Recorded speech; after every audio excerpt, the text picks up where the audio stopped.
Bienvenidos, fans of the hottest entertainment on the planet. I'm Fuego here in a Rapido Fuego review for the sequel to a kind of surprise hit for Blumhouse a few years ago.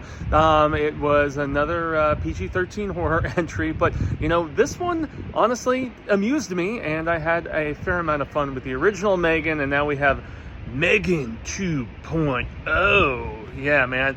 So, as I mentioned already, I enjoyed the first one despite the fact that it was restrained, you know, horror comedy with a little bit of a, you know, tech sci-fi tinge to it and everything.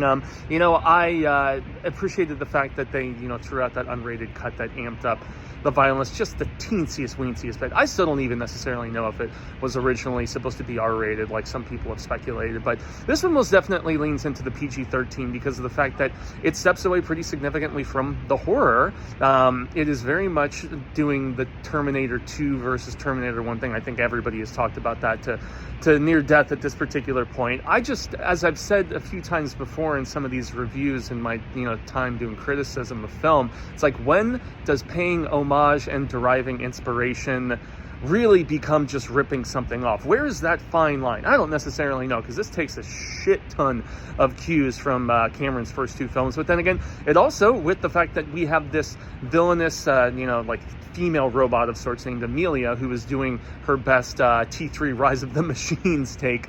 Yeah, it's deriving some inspiration there too. You know, I will say, I didn't completely despise this or anything like that. It had me amused a few times, most specifically because of the fact that some references to Steven Seagal, most notably, you know, with Katie and a hobby of martial arts that she has taken up, you know, and, you know, Gemma, played by Allison Williams, does have a little bit more to do in this particular film, especially as far as physicality goes, you know, in the back half of the film, which I do appreciate. M3GAN's snark is still there, but I just honestly did not buy as much into the whole, like, compassionate M3GAN. You know, there is one scene in particular where they do end up playing it like it's programming and for laughs and whatever, and bursting into song and whatnot, but I don't know, this pivot, personal opinion, I've seen some peeps really digging the hell out of it, and the subjectivity of you know, just films, you know, for other peeps, and just, you know, creativity in general. I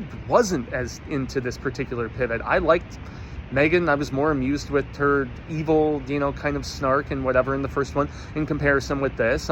It is relatively well made, and I will say another thing that it does explore in an intriguing fashion is the dangers of too much dependence upon technology and just this ever-rising advent of AI and stuff. But I don't know. If you like the first one, at least give it a chance, but this wasn't too big for me.